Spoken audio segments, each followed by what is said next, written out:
Bonjour à tous. Au début de ce carême, il nous est bon de réentendre le chapitre de la règle qui concerne l'observance du carême. C'est le chapitre 49 qui commence ainsi. Bien que la vie d'un moine doive en tout temps être conforme à l'observance du carême, néanmoins, comme cette perfection ne se rencontre que dans un petit nombre, nous exhortons les frères à garder leur vie en toute pureté durant les jours du carême et à réparer en ces 5 jours toutes les négligences des autres temps.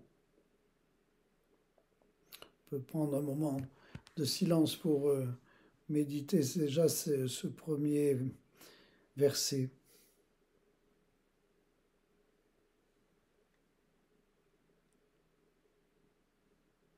La vie d'un disciple doit en tout temps être conforme à l'observance du carême. Mais comme cette perfection ne se rencontre que dans un petit nombre, nous exhortons tous les frères à garder leur vie en toute pureté durant ces jours.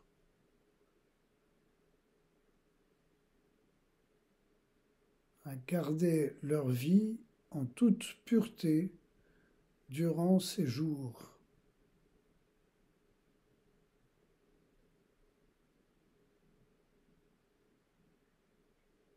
À garder leur vie en toute pureté durant ces jours.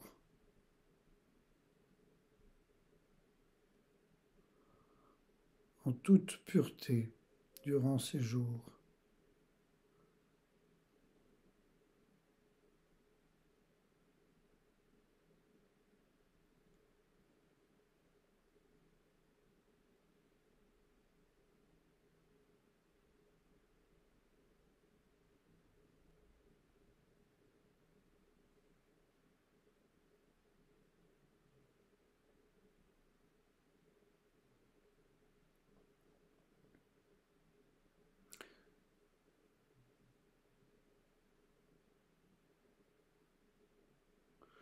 Donc, en ces jours, ajoutons quelque chose à la tâche ordinaire de notre service,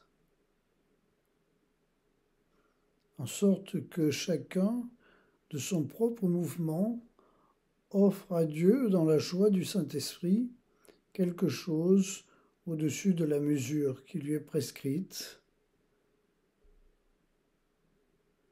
et qu'il attende la Sainte Pâque avec l'allégresse d'un désir tout spirituel.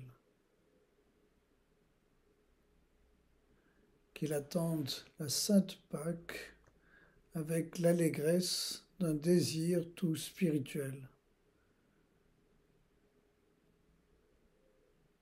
Qu'il attende la Sainte Pâque avec l'allégresse d'un désir tout spirituel.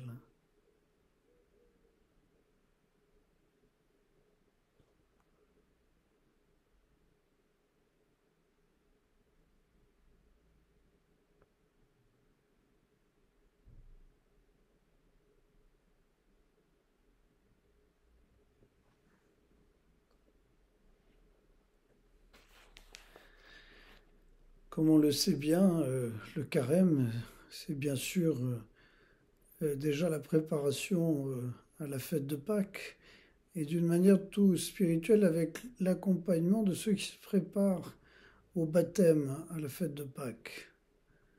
Et comme nous sommes tous en état de baptême, nous sommes tous dans un partage avec ceux qui s'y préparent à la réactualisation, l'actualisation de ce baptême que nous avons reçu un jour du temps. Donc il y a dans le baptême, comme dans la fête de Pâques, une expérience de mort et de résurrection pour être conformé au Christ, celui qui est le vivant par excellence. Donc le carême, loin d'être une expérience de rétrécissement et de réduction, c'est d'abord une expérience de dilatation. C'est-à-dire que notre vie tente de se laisser dilater au point de partager la Pâque du Christ. Alors la Pâque qui comporte évidemment une dimension de renoncement à ce qui n'est pas vraiment nous-mêmes et ce que l'on croit être nous-mêmes.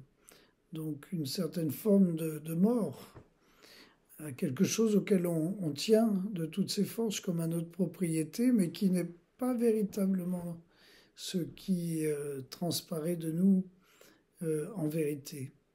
Nous sommes beaucoup plus que ce que nous croyons et nous ne savons pas qui nous sommes, nous ne pouvons pas le savoir tellement l'être humain est un mystère en tant que tel. Donc se préparer pendant le carême à devenir ce que l'on est sans doute la meilleure perspective à adopter avec une dimension de plongée, de plongeon avec le Christ dans la dépossession de soi ou de ce qui n'est pas soi et que l'on croit être soi pour ressusciter à ce que nous sommes vraiment.